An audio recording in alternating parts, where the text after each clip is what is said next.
La víspera de Navidad de 1949, un grupo de personas pretendió tomar las instalaciones municipales.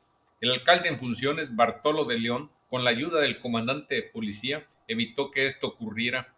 A decir del mismo alcalde, el grupo fue enviado por Jesús M. Saucedo Rivas, Manuel Castellanos Lara y Adrián Olvera Guzmán. A 5 policías que se encontraban por ahí cerca les ordenaron las autoridades reprimir a la gente, pero en lugar de acudir a proteger a su jefe inmediato, socarrones y a la expectativa se mantuvieron de oquis en el fondo del solar de la comandancia. Todos fueron despedidos. A la sesión del 26 de diciembre no acudieron ni el síndico recién protestado ni el citado Lucio Barragán, por lo que el cabildo decidió enviar una terna para alcalde con el secretario Juan Macías al Congreso del Estado, y fuera este quien resolviera. En la terna incluyeron a Policarpo Martínez Enríquez, Raúl González y Maximiliano Enríquez para el cargo de presidente. Más adelante, en otra sesión de cabildo, también acordaron proponer 3 nombres para ocupar la sindicatura, en la que registraron a Joaquín Flores, Gonzalo Gutiérrez y Carlos Flores.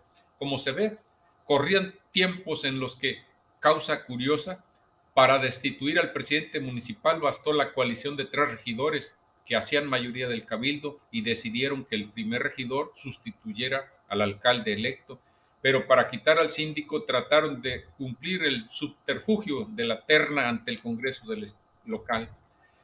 El día último de ese año, Macías pidió permiso por tiempo indefinido al cargo de secretario, aunque ya había renunciado, y en su lugar el cabildo nombró a Guillermo Rivera Flores de forma interina.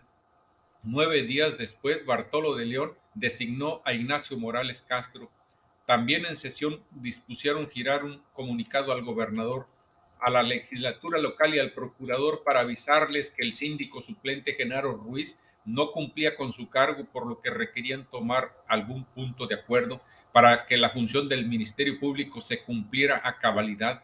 Por fin, Genaro Ruiz se presentó a ocupar la sindicatura, pero solo por unos días. También reclamaron una visita de la Tesorería General del Estado para hacerle una auditoría a Castellanos Lara.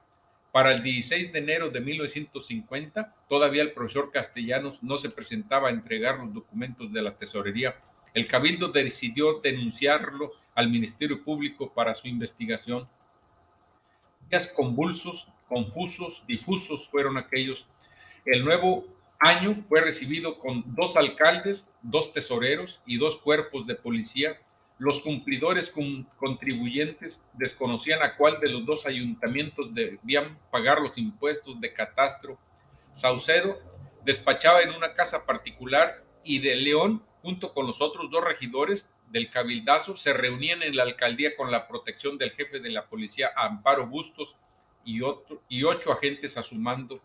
Jesús M. Saucedo, avalado por algunos de sus incondicionales como Genaro Ruiz, Paulino Peraza, Chagoya, Eliseo Hinojosa y Martín Baltasar, a pesar de no tener el respaldo del general Gárate, gobernador del estado, persistía en seguir ostentándose como jefe edilicio, por lo que Bartolo de León fue a la agencia del Ministerio Público en Ciudad Madero a poner una denuncia en contra de los impostores.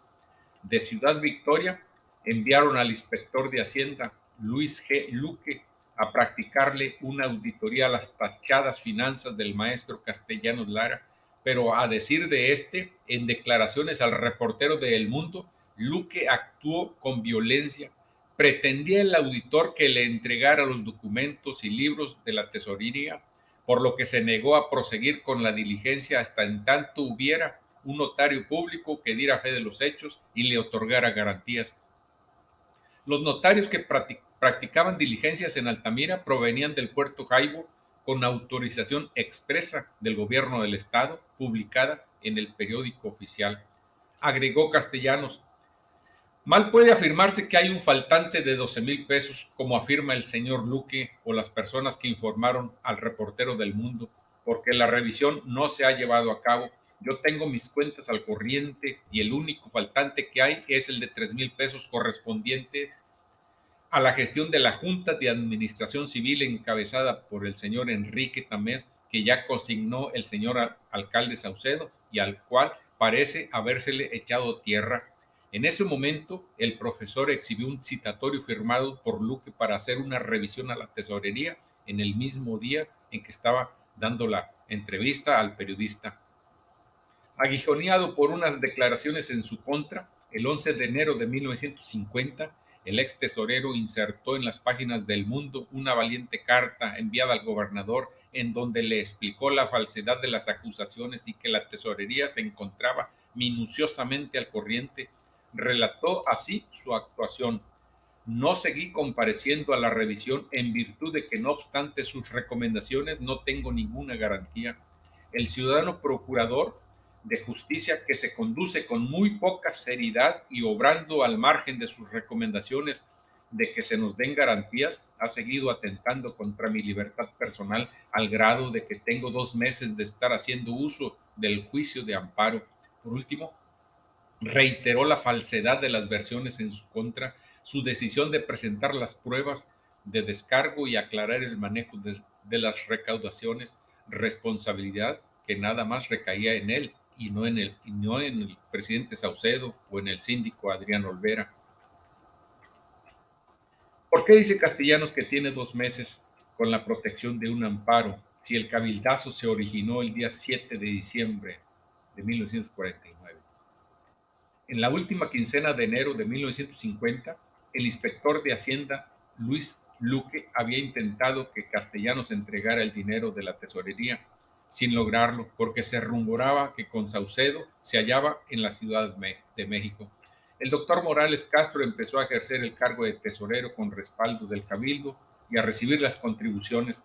Fue el comandante de la policía a entregar el citatorio a Barragán hasta Estación Colonia, donde éste vivía, quien se negó a firmar de recibido y no se presentó a la sesión a la que fue convocado. Los dejó plantados esperándolo por más de 3 horas. Barragán llegó a declarar en la prensa que por ningún motivo aceptaría asumir las funciones de presidente municipal, porque al hacerlo causaría mayores daños al pueblo, principal perjudicado por la situación caótica que Saucedo desarrollaba, dijo, una excelente labor al haber empezado los trabajos de remodelación de la plaza y que los regidores deberían reconocer su error, aliarse con Saucedo, que contaba con el respaldo popular. Todavía el Cabildo tuvo la paciencia de convocarlo para otra sesión a la que Barragán tampoco se presentó. Enviaron otra terna al Congreso en la que anotaron a Policarpo Martínez, Raúl González y Joaquín Flores. El Congreso del Estado emitió el 25 de enero el decreto 229 ordenando darle posesión a Lucio. Fue el mismo Seferino Fajardo quien en calidad de gobernador interino publicó dicho mandato en el periódico oficial del Estado. Artículo primero. Se declara válido el acuerdo tomado por la mayoría del Ayuntamiento de Altamira en la sesión del día 7 de diciembre de 1949, que suspendió en sus funciones al ciudadano presidente municipal Jesús M. Saucedo. Artículo segundo. Se fijan como bases que deben adoptarse para la terminación del conflicto surgido entre la mayoría del Ayuntamiento de Altamira y el presidente municipal las siguientes. Primera, la suspensión durará mientras no se revoque el acuerdo del Ayuntamiento o desaparezcan las causas que lo motivaron. Segunda, el ciudadano presidente municipal estará obligado, como lo determina la ley, a observar y cumplir los acuerdos tomados por la mayoría de los miembros del Ayuntamiento. Tercera, mientras dure la suspensión, se llamará a ejercer a Lucio Barragán, presidente suplente. El último día de enero, Lucio Barragán giró telegramas al presidente de la legislatura y al gobernador para informarles que aún no tomaba posesión y le solicitó asistencia para hacerlo.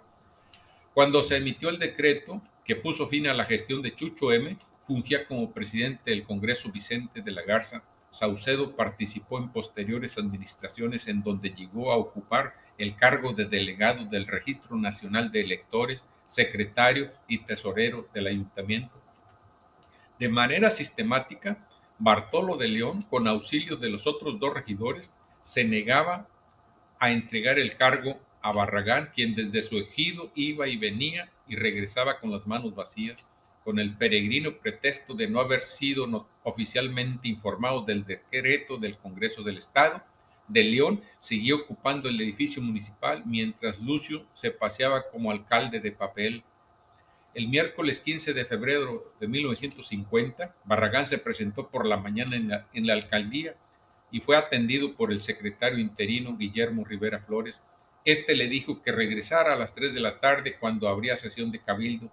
Regresó a esa hora con un grupo de seguidores y al darse cuenta que no se le daría posesión, se presentó con el comandante de policía Amparo Bustos Treviño, pero su respuesta fue semejante, que él no sabía nada. Entonces llamó al síndico Genaro Ruiz para que en su calidad de agente del Ministerio Público levantara un acta para certificar que en ese momento no se encontraba ningún funcionario que diera cumplimiento a lo dispuesto en el decreto del Congreso local. Agradezco a quienes generosamente abrieron sus bolsillos para entregarme su apoyo económico en este enorme proyecto de publicar libros sobre Altamira. Hablaré sobre lo que no son. No son historias endulzadas de un mundo ideal, no son biografías o genealogías de personajes selectos, ni cronologías centrados únicamente en sucesos de la villa ni en vidas de machuchones. No son colecciones de anécdotas, efemérides, hechos aislados o fotos de personas o edificios. No son textos de tijera y engrudo, de recorta y pega. No están dirigidos a romper el prestigio de alguien en particular, ni tienen una intención iconoclasta. Mis libros sí son de esta manera. Cuentan la vida social con sus visibles contradicciones y conflictos. Aluden a la gente sencilla, la que también hace la historia como protagonista, y aquí se escucha su voz y su nombre. Menciona los ejidos, congregaciones y ranchos, además de la villa. Mis libros expresan los procesos sociales, económicos y políticos de Altamira en el siglo XX. Mis libros presentan una redacción propia. Mis libros reflejan la actuación de los funcionarios públicos con sus contrastes, su empuje hacia el progreso, pero también sus asquerosos abusos, impunes muchas veces. Suscríbete a mi canal si no lo has hecho. Buen día, amigas y amigos. He publicado 7 libros sobre Altamira. Aquí les presento a grandes rasgos cada uno de los 7. El primero, Altamira en los 40. Este lo editó el Consejo Nacional para la Cultura y las Artes y el Gobierno de Tamaulipas, 178 páginas. Incluye los temas campesinos, el cultivo del algodón, ejidos, cabildazos, un presunto tesorero corrupto, luz, escuela, aguas, policías, empacadora de carnes. Este libro está agotado. El siguiente de la colección forman, pues son 4 ya de la siguiente década. Altamira en los 50, 4 libros. El primero es este que les muestro. Habla sobre tomateros, algodoneros, carboneros, reparto agrario, los ejidos Vega de Esteros, Aquiles, Contadero, Margaritas, Miramar, Cuauhtémoc, ejido Altamira y empacadora de carnes. 130 páginas. Está a la disposición. El siguiente también habla sobre actividades económicas. En este se incluyen los temas de la Cámara Nacional de Comercio, la Canaco, la Fundación, comerciantes, oficios, ganaderos, salineros de Lomas del Real, Campo Tamaulipas, petroleros, PPQ o DuPont e industriales. 160 páginas. Se encuentra a la disposición de quienes lo quieran adquirir. También sobre la misma década de los 50 en Altamira, este libro trata sobre gobierno, finanzas municipales, agua, luz, junta de mejoras, rabia, vacunas, Cruz Roja, transporte, daños del ciclón Hilda, maestros y escuelas. 148 páginas y está a la disposición de quienes quieran adquirirlo. El siguiente de la misma década, 1950-1960, gobiernos, actividades cívicas, influyentismo, impunidad, corrupción, robavacas, policía rural, policía municipal, ejército, abusos de las autoridades. Las víctimas clamaban justicia, 142 páginas disponible. El siguiente es un periodo de 2 años, 1961-1962. Trata sobre elecciones, alumbrado, clubes, el cabildo destruyó el archivo municipal, teléfono de caseta, 144 páginas. Este libro está agotado. Y el último de los que he publicado es del periodo 1972-1974. Salineros, comerciantes, feminicidios, luz, agua, escuelas, maestros, asociación ganadera, empacadora, termoeléctrica, servicios públicos, clubes, carnavales, fútbol, atletismo y más. 91 páginas a la disposición de quienes guste adquirirlo. Aquí se encuentra, aquí en el video, los datos del WhatsApp y el correo electrónico. Suscríbete a mi canal si no lo has hecho. Muy amables. Muchas gracias.